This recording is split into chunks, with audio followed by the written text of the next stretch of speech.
Two Point Museum hits us with its first DLC on July the 17th, and I've been lucky enough to get a sneak preview of what Fantasy Finds looks like. So let's break down this charming little slice of 2 Point County, which adds a bit of fantastical flair to any museum. The first thing I'm going to talk about is the fact that this isn't a new museum location, rather a new map with loads of points of interest to send your explorers to collect exhibits from to use in any of the career mode museums we already have access to. We've already got a new museum map. This came and was revealed in Update 4.0, where curators can take on a new location in the Pointy Mountains, an Arctic-themed location that acts as the final level in the main campaign and was hinted at right at the very beginning of the game. Now, I'm still working my way through all 5 original locations, and I think this is a really smart move by 2 Point Studios. This is going to give the game a lot more longevity in terms of how they can tailor new content to demand. I very much doubt that a large base of players have fully completed every museum and every piece of content that the game has to offer at this early stage, so we don't actually need a new museum map, especially with one being rolled out to all players regardless of owning this DLC. I personally don't even think I've reached the required curator class level to unlock the Pointy Mountains map, so I'm still quite far off.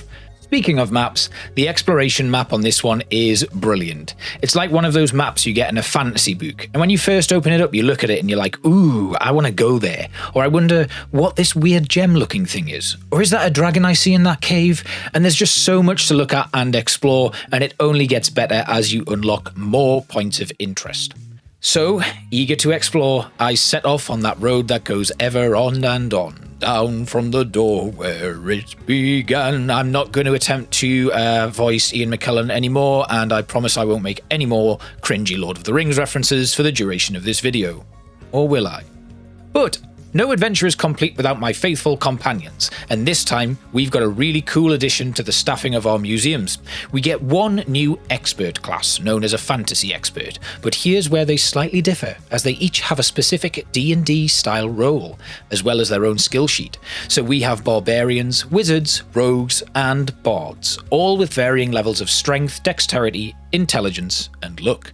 And it's these points that will have an impact on how some of our expeditions go, almost like we're rolling dice checks to pass certain conditions. It's a really cool way to use the 2 Point engine and mechanics in conjunction with the new theming, and it feels really purposeful as opposed to just being shoehorned in for the sake of fitting the theme.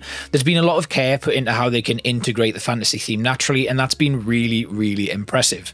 The staff all have their own unique looks and outfits that are the quintessential outfits to match their roles, and they go hand in hand with the new theming. We've also got 3 new guest archetypes as well, which is really interesting, and I did get a shock when my first dwarf ran through the door just to have a look at a teapot, which was pretty cool.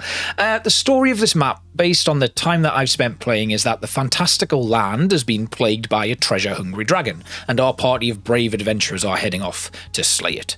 There are choices to be made, over 40 new exhibits to be found, new decorative items, and brand new events, dangers, and puzzles, so plenty to get your teeth into.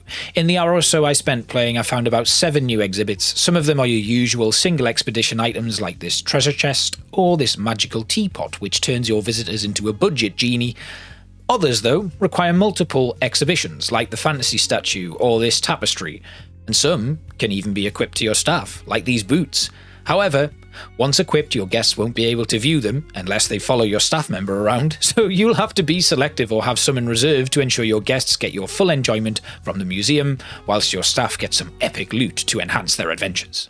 Some of the choices will even change the face of the map, particularly after your first encounter with the aforementioned dragon, where you will have to choose to destroy one of 2 towns.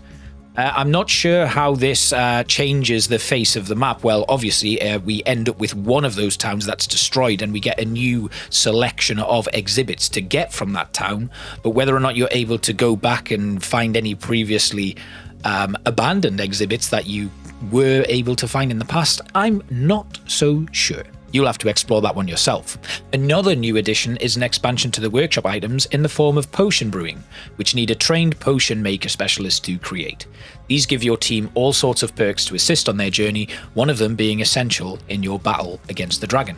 The others give you XP bonuses and all sorts of other little perks that will really help an expedition thrive. Regrettably, due to timing issues, I didn't get a chance to fully explore the DLC. I spent about an hour, like I said, checking things out and at least managing my first encounter with the dragon. I'd have loved to have done something a little bit more in depth, but I really loved the look, the gameplay and the story of this one, and I really can't wait to play more and integrate it into the main playthrough on the channel. So I hope this has given you a nice little preview of some of the features. Let me know what you're looking forward to about the DLC, what theme you'd like to see them come up with next, and if you're going to be picking this one up too.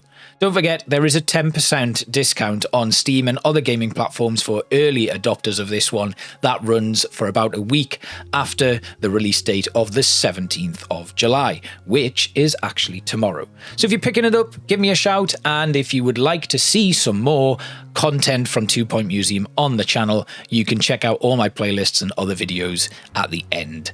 Thanks again for watching, and I will see you guys next time. Bye-bye.